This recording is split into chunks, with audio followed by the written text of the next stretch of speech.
Okay, I'm gonna be really honest. When I did my last video, I thought I was a little hard on Starfield, but you guys apparently thought I was way too nice. That's awesome, though. Hey guys, welcome back to another Let's Talk. This is the series where I just basically throw out my thoughts like a baseball into the void and see if the void wants to play catch or hit me with a rocket launcher. So today we're going to be talking about death by dialogue. Once again, please remember these are all from my opinion, okay? So yeah. I don't know. I feel like I can't be the only one thinking of these things, so I'm just gonna go with it. So the two videos that are video games, not videos, that we're gonna be talking about today on my super official collection and thought processing list is Avowed and Eternal Strands. These two games were two games I actually really did want to enjoy.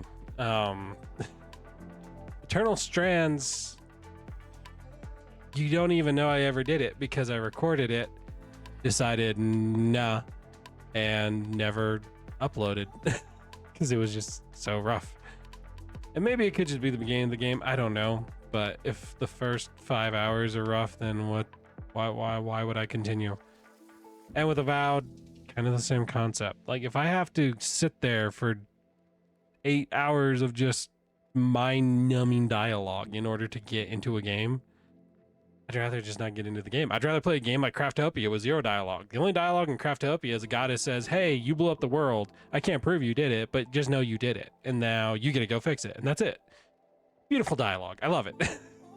However, with Eternal Strands and Avowed, it was just a complete mess to me. So the first one we're going to attack is Avowed. And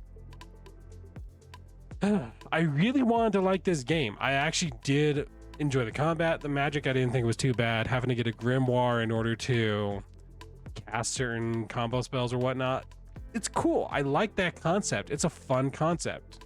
Like, awesome. I've uploaded the first 2 episodes of it onto this channel, and I never did any more, and I don't think I ever really talked about why. Well, this is why. The dialogue was terrible.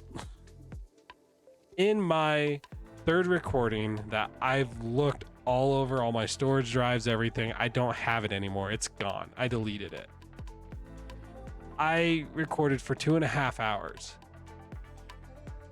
Spoilers, basically from the moment you get shot in the chest and 2.5 hours beyond that. It was a nightmare to me.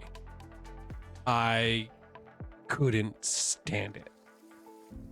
Basically, you wake up and the guy that they're all like, oh, everybody wants to date him and no one wants to date him. And the only thing I'm thinking is, what the frick is wrong with people? Are you kidding me? You listen to him complain that you were dead. And then somebody walks in and says, hey, you were dead. And they talk about how you were dead and how this is interesting that you're no longer dead. And that goes on for, I feel like 15, 20 minutes.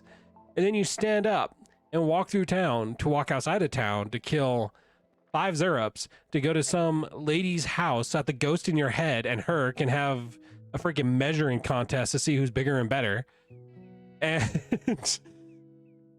and then you go back to town to talk to more people about how you were dead. And then I think you end up talking to the governor, if I remember right. And he says, we gotta find out why you were dead. Let's go talk to the non-official governor or the leader of the local town and go talk to them. And you go through all that. Essentially, it's like 2 hours of dialogue for 20 to 30 minutes of doing something. Mostly walking. You're mostly walking, let's be real. And it killed the game so fast. A game that I actually truly did want to play and really wanted to enjoy. And it was so rough for me because there was no real conflicting personalities. And I feel like a lot of people talk about this in dialogue, that you need to be able to have conflict. You need to be able to make the player evaluate their own morals and pick where they stand and not make it obvious. Don't make it like, hey, do you want to play our social norm or murder children? Like, that's not morally testing the player. That's saying, hey, do you want to try and play this semi-seriously or just goof around? And a lot of players are going to pick goof around.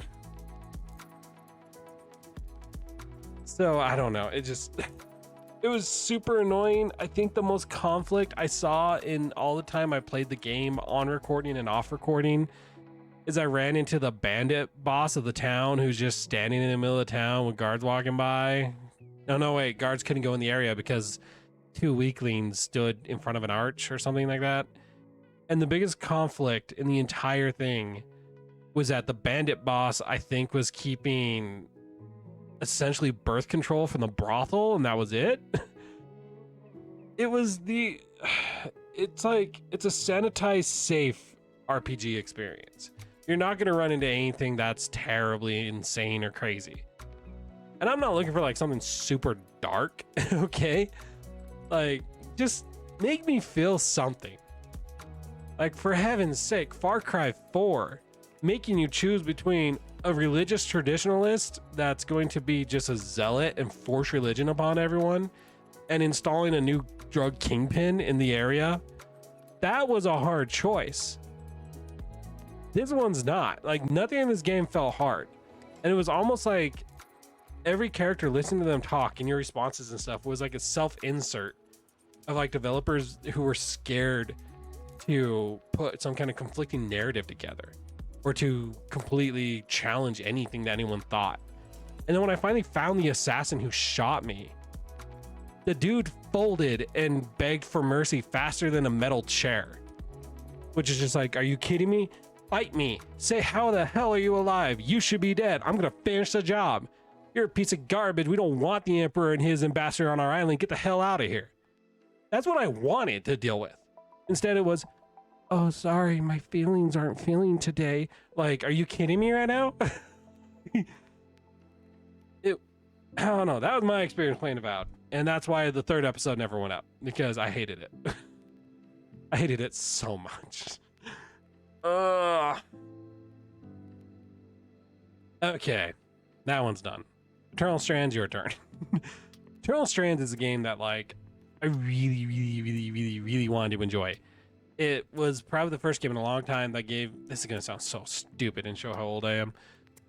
It reminded me a lot of Darksiders 2.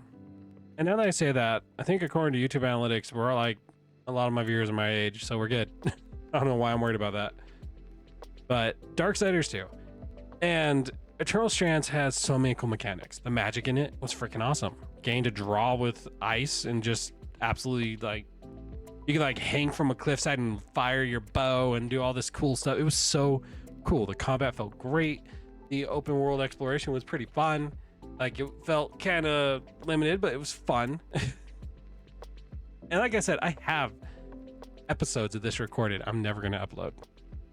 Okay? Because the dialogue kills me.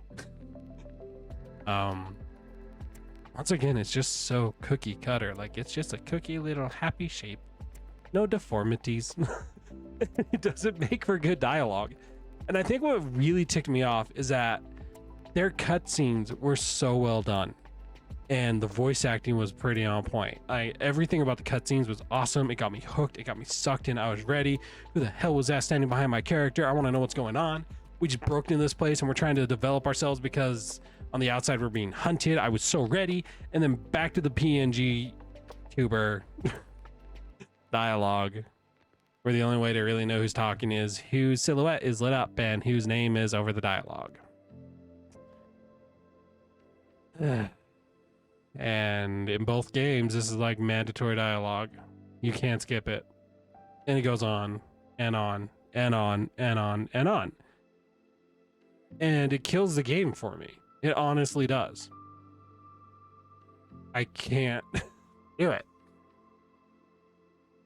Both games I thought had so much potential, but they were killed by dialogue. Yeah. Outer Worlds, I don't know where the hell you think you're going. Get back here. Outer Worlds. Yes. Okay. We get it. Corporation equal bad. We get that. We understand that. You could have shown us that through context of like what the world looked like. You didn't have to have everyone act like a Chick-fil-A employee saying have a blessed day. You could have literally just, it's not even what they say. Hang on. I don't know what Chick-fil-A says. I don't eat there. Anything because I just don't. God, how many people am I going to piss off in one video? Like, we get it. You guys don't have to keep saying Spacer's choice. Like, we understand it. Also, I've never been so unimmersed in a game that I beat. I went through the entire main quest line. The final choice was the only time my morals ever felt like they got touched. Like, other than that, it was just, oh, hey, okay. And for a game that was like, we were the true developers behind Fallout New Vegas, Bethesda just sat in the corner and ate friggin' pizza pockets while we made the game. So we're gonna go make our own Fallout with blackjack and hookers and all that. You know, the whole meme with Bender that was circulating around this game's release like crazy. Oh my word. How sanitized can you make a game? I felt no conflict. I had no problems with anything. And also, what happened to if you wear bandit armor in the settlement, people are going to get pissed? That never happened. I think in my final fight in the campaign, I'm pretty sure all of us were just decked out in the highest level armor nearby because you get armor and stuff so often. Don't get used to any armor or weapons. Don't bother customizing them because you're going to get a new one in 5 minutes. And just the dialogue of everyone, I didn't care. I didn't care about any of it. Until they were like, do you wake up the colony ship? And here are the consequences of either action. And I was like, oh shoot, that's actually a decently hard moral dilemma. Other than that, the whole dialogue sucked. Everything was just like, hey, I had a dream. My dream didn't come true. Can I travel with you? And it was just like, sure. What's your damage? Oh, you suck. Hey, you stay on the ship. I'm taking them. Like, that was essentially it. And the moral dilemmas weren't really moral dilemmas to me. I don't know. Maybe the first moral dilemma of like, who do you divert power to, the settlement or the commune? And it's just like, oh, yeah, I'm totally going to destroy a settlement and have them just have no power when they're the ones with walls and actual protection from bandits. We're going to send them all to your commune where the best defense you have is one person with a cowboy hat and a picket fence. Yeah, I'm totally going to do that. I don't know. Maybe the games just weren't made for me. That's totally possible. However, these are my opinions from my viewpoint of games I've played. So you're not going to hear me ever talk about a lot of games I haven't played. So for the first time since their release, Deathborn, Dragon Bell, Veilguard, you guys get a pass. Because I have not touched either of you and I have zero desire to. But yeah, with that, go ahead and comment what games absolutely drove you insane. Like, what games were killed by dialogue in your opinion? I'd be interested to see what games you guys come up with. And you don't need to justify them either. You can literally just say the game's name. Don't feel the need to justify. I don't expect it of you. I'm just wondering what games you guys feel like. And actually, me having to try and think to myself why you would say that game is kind of fun. So feel free to do that. Also, I don't do politics on this channel. I know I could easily push into the politics that were injected either by developers on social media or by the game itself, but I don't do politics. There's enough politics in the world, okay? I try to only do something somewhat entertaining for you to enjoy and relax for a minute. So you dislike politics and anything, welcome. Hope to see you some more. Anyways, those are my thoughts. Random ranting. That's what this whole entire playlist is. It's going to be random rants. And I'm also avoiding recording more of Layers of Fear because I am terrified of that game. So yeah. See you guys later.